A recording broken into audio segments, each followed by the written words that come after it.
अनाज फेंकते हैं ना, उसी को सड़ा के एथेनॉल बना लिया जाता है। तो एक तो वेस्ट बचेगा हम लोग के यहाँ। दूसरा, इसे गन्ना से बनाया जा सकता है। चावल जो टूट जाता है बाजार में सस्ते दाम पर बिक जाता है, किसान का चावल टूट गया तो उसको खुद ही बन जाता है, तो उसी चावल को सड़ा के ये एथेनॉल बना लेता है।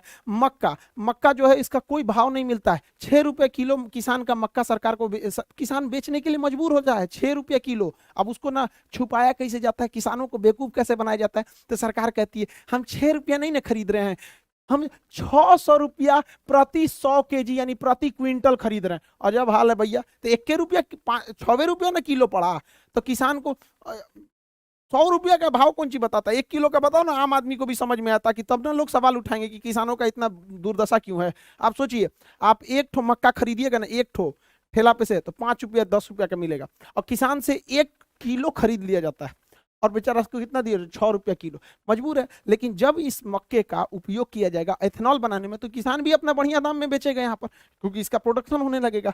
जौ जौ कोई बोलता नहीं है जल्दी हमारे यहाँ। पराली जो जला दिया जाता है, धान की भूसी जो होती है या फिर जो पुआल होता है जला दिया, तो उसे सड़ा के इथेनॉल बना लिया जाएगा। अब इतना एथेनॉल बनेगा तो रोजगार भी मिलेगा, और हम लोग जो पेट्रोल खरीदते हैं उससे अच्छा हम किसानों से खरीदेंगे। जो पैसा आज हमारा फॉरेन रिजर्व गल्फ कंट्रियों को जाता है पेट्रोलियम के भुगतान करने के लिए, वो पैसा हमारे किसानों के यहाँ जाएगा, किसान आगे बढ़ेंगे, हमारे यहाँ उनके बाल बच्चे पढ़ेंगे, वो भी आगे बढ़ेंगे यहाँ पर, तो ये देश के लिए काफी अच्छा होगा।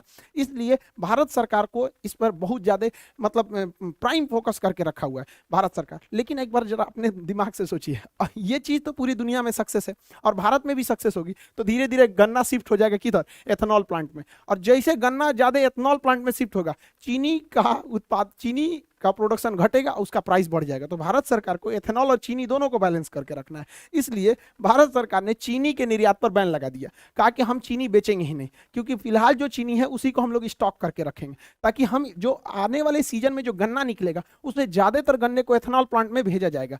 अब उस ज्यादातर को भेज देंगे, वो चीनी के लिए नहीं बचेगा। भारत में महामारी हो, पूरा भयानक, कम महंगाई है भारत में, तो चीनियों महंगा हो जाएगा यहाँ पर, इसलिए इस पर निर्यात पर रोक लगाया गया। हालांकि भारत में चीनी का प्रोडक्शन बहुत ज्यादा है, चीनी का प्रोडक्शन 35 मिलियन टन है हम लोग के पास चीनी का प्रोडक्शन। हालांकि इसका उत्पादन जो है वो 27 मिलियन टन है, यानी 8 मिलियन टन एक्स्ट्रा हमारे पास है। 35 मिलियन टन उत्पादन है, 27 मिलियन टन चीनी का उपभोग है। चीनी का डेली रेगुलर बेसिस पे उपभोग होता है हम लोग के यहाँ, चाय में होता है, बिस्किट में होता है, तरह तरह की कैंडी मिठाइयाँ छोटे बच्चों के लिए खाने के लिए आता है, लेमचूस उमचूस यहाँ पर मिठाई देखिएगा, जलेबी रसगुल्ला, जितना सब चीज़ में चीनी पड़ता है हमारे यहाँ चीनी। और जो पैकेट वाली सामानें बिकते हैं, कभी मंच तुका दुकाई कीट कैट उट कैट, ये सब छोटका लड़का ज्यादा जानता होगा, सब हम लोग को कौन सी पता है ये सब, मतलब वो सबको।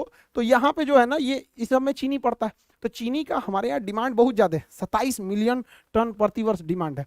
तो हम लोग के पास 35 मिलियन टन उत्पादन है, 27 मिलियन टन खर्च है, यानी बफर स्टॉक में हम लोग के पास अभी भी 8 मिलियन टन जमा है। बफर स्टॉक किसे कहते हैं? सरकार जो अनाज को सरप्लस उत्पादन के समय जमा कर लेती है गोदामों में, उसे बफर स्टॉक कहा जाता है। बफर स्टॉक रखने की जिम्मेदारी फूड कॉर्पोरेशन ऑफ इंडिया को है, एफसीआई को है।